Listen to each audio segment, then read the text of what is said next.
welcome back to another movie review. Today we are finally reviewing Mickey 17, and yes, I can confirm that it's pronounced Mickey 17 and not Mikey 17. So like I said, this is the next movie I was going to review. Finally watched it a couple days later than I wanted to, but we're here. We watched it. Not super late at night today, like 10:30 about, so I was awake. Speaking of awake, that'll be a point in a sec that I'll make.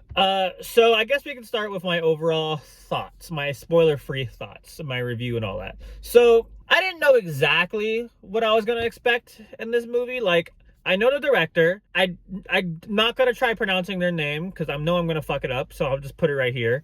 But I've seen a couple of their movies and I really liked both of them. I watched Snowpiercer and the one you probably heard of because it won a bunch of Oscars a couple years ago. I don't even know when, like 5 years ago maybe, Parasite. And both were fantastic films. If you haven't seen Parasite, it's on Netflix right now. Fantastic. It's in Korean, so if you don't like subtitles, maybe not your cup of tea. I'm sure it's dubbed on Netflix though. But Snowpiercer, which I think is still on Netflix maybe, it is so fucking good. Highly recommended. But that's besides the point, right? So I really like the director.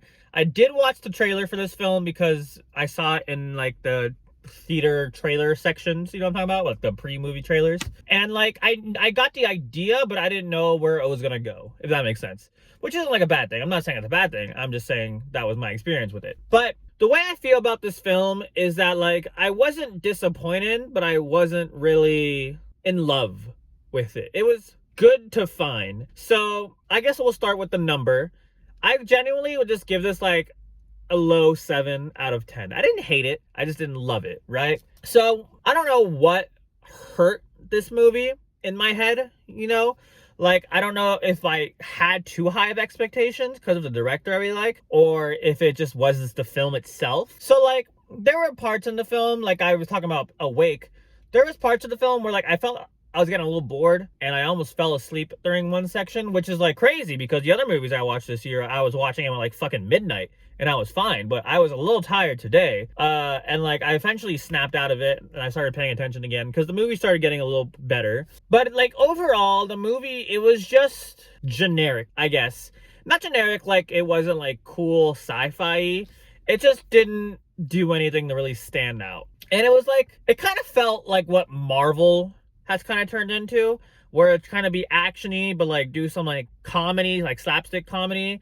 It felt like an off-brand Marvel movie, and I don't mean that in like a hateful way. That's the kind of vibe I got. Like it kind of felt like it felt like a Marvel movie in a sense. That might be a hot take, you might hate me for that, but that's just kind of like how I felt. It kind of gave me that vibe. But that being said, Robert Pattinson, I fucking love Robert Pattinson. He was fucking crazy good in this movie. I was gonna say incredible. I don't know if I can say incredible, but he was crazy fucking good in this movie. I'll save why for the spoilery part, because I don't want to spoil too much. But genuinely, like, I don't think this movie's gonna win any awards. Maybe visuals, or like, I mean, when I say awards, I mean Oscars.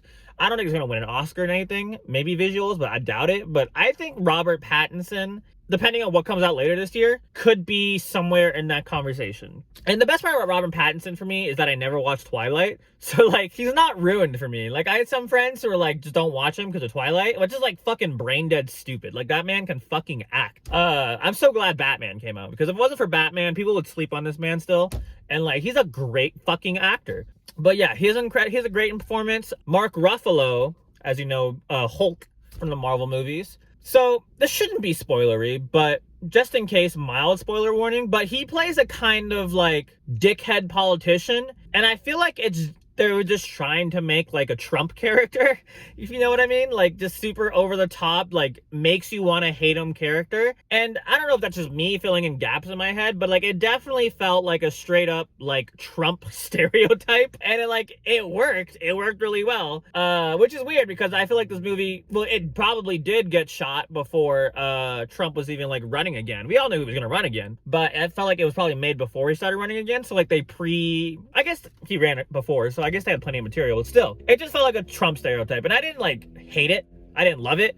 It was funny for like the first part, and then it kind of like got a little overblown. But Mark Ruffalo was really good at being hated. He was really good at being a fucking piece of shit. And then everyone else is great. I don't know the other actors' names. I'll post them up on the screen. But like the main female actress, she was really good. So the acting overall was really good. Yeah. So just a quick recap of that, and then we're going to spoilers. My recap is like, it was fine. It was a generic movie. It was a 7. It's not like anything you have to see. It's just like, it's cool. It's one of those like, if it's on Netflix, feel free to watch it. But it was fine. I was a little disappointed, but I don't know what I expected. So I didn't hate it. I just didn't love it. Oh, also, completely forgot. I watched this in Screen X, which I thought Screen X was just like a fancy way of saying IMAX. Not at all. So for my Regal Unlimited, not sponsored, but please sponsor me. I was able to watch it for a reduced price, $5 instead of the normal like standard free fee. Luckily yesterday, I'll talk about this in a different video, I won a bet and got $5, so it was paid for me basically. So Screen X, so basically it's like you have the viewing screen, but on the walls they project images to like extend the screen. So like, for example, there was a winter landscape and they would have the main focus and it would be like a close-up shot of like Robert Pattinson's face or something. But on the side, it would like extend the image and you could see more of his body basically.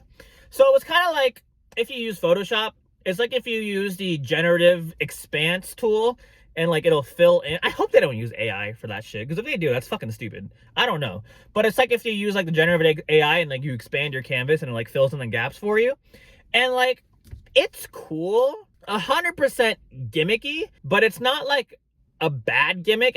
Like I felt like it didn't really add a lot to the film, but it didn't take away from the film. And like, I wouldn't mind doing it again because it was only $5 for me, but like, I can live without it. You know what I mean? Like it was cool. And they don't use it for the entire film too. I think only like 25% of the film actually had the effect. The rest was just watching on it was a bigger screen, but it was just on the same screen. And like some of the details on the expanded view on the walls were like super shitty. Like they had these like creatures in the movie and they were like, I don't want to spoil anything, but they were like in a group stampeding at some point during the movie. And like, it looked really good on screen, but like on the side views, it looked like fucking like JPEGs that they keyframed. So it looked like a shitty rendering of it. And it was just going like that across the screen. Kind of like the Invincible meme where it's just like his JPEG being moved in the sky and him flying. It looked like that. And it looked really shitty. I know it wasn't the main focus, so I'm not going to like shit on them for like having the side stuff be like bad, but it felt a little gimmicky, let's put it that way. But it wasn't bad. I would do it again, but it wasn't. If you're like excited to try it, just know it's not going to be fantastic. This has been a really, really long review. Let me get into the spoilery parts. So the spoilery parts, spoiler warning. So like I said, Robert Pattinson, really fucking good. So he basically was 2 different roles in the same movie. 2 complete different personalities, but the same character. Because the whole point of this, for the film, obviously, was that he's like immortal, basically, because he keeps getting reprinted every time he dies. And at some point, things fuck up. Obviously, you saw the movie if you watched this part, and there's 2 of them now, right? And the way he acts, like that timid character, and the way he acts completely different as the more like brave, asshole-ish character, were fucking great. That one scene where like he's yelling at him and calling him a fucking pussy, bro, that shit was so good. And obviously the effects of having 2 of the same people on screen at once was crazy. That being said, I feel like Hollywood is in love with that kind of thing right now, because Ryan Coogler, I think it's the name, Coogler, Ryan Coogler, I think, fuck, I'm sorry. But he's releasing a movie with Michael B. Jordan that's the same fucking effect, 2 different actors on the same time at screen. And I feel like a lot of movies are doing that right now, and I don't know why. I don't hate it. I just don't know why. Unrelated. But like I said, Robert Pattinson did a great job playing 2 different characters that are the same character. And the other actors did a fantastic fucking job. There were some parts of the film that kind of dragged on for me, like the middle parts were kind of like, it just got like a little old. And then it was a kind of a straightforward movie. Nothing like super twisty or turny. I guess the big twist would be the creatures are actually nice. And it's like, if you've watched a lot of sci-fi movies, when it comes to aliens, there's only ever 1 or 2 options. They're either evil or they're nice. It's either humans are good or the humans are bad. And the way the movie was going, you could probably tell that the aliens were going to be good, so it wasn't really that much of a twist. It was like, well, yeah, the humans are assholes in this movie, so obviously the aliens are going to be good. That's just how movies are sometimes. So it wasn't like anything groundbreaking or anything like that, but it was still cool to see. The creatures looked really good on screen. They're like, some of them are kind of cute, and then some of them are like ugly as fuck. So I don't know. They looked good though. They looked good animated. But yeah, the only other, not complaints, but like a detail I didn't really love, like at the end of the film where like everything's wrapped up, they're like, you see him in like the celebration of the main character becoming like a counselor, and like he has to press a button, but then like he goes into like a flashback of what happened. And at the very end of that flashback, they have like a nightmare scene where like the two bad guys come back, and then it's like, oh shit, it's a dream, and he wakes up, and then the movie's over kind of. And it's like, it was cool, but what was the point of that scene? Like there was no stakes in that scene. It was just like, I was just confused. I was like, what the fuck is going on? And then they were like, oh, it's over now. Like there was no point to that scene. It was just to like maybe give you like a slight scare at the end, but like, why? Why? Your movie was wrapping up. Like, part of me was kind of like, okay, cool, we're gonna have more movie time, but then part of me was kind of like, oh, there's gonna be more movie time. Like, it was just weird to me. Like, I didn't hate it. It was just weird. I didn't get why they did that. Yeah, I mean, besides that, like I said, the movie was just fine. It was generic. I know I said it a couple times already, but like, I don't regret watching it as always, but it was just probably not something I'd watch again.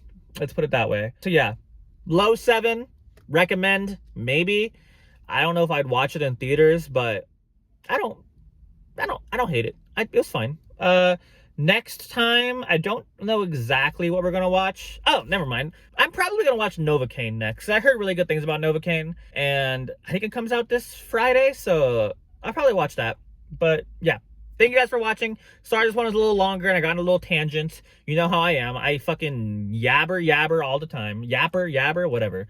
Have a good night. Thank you for watching. Goodbye.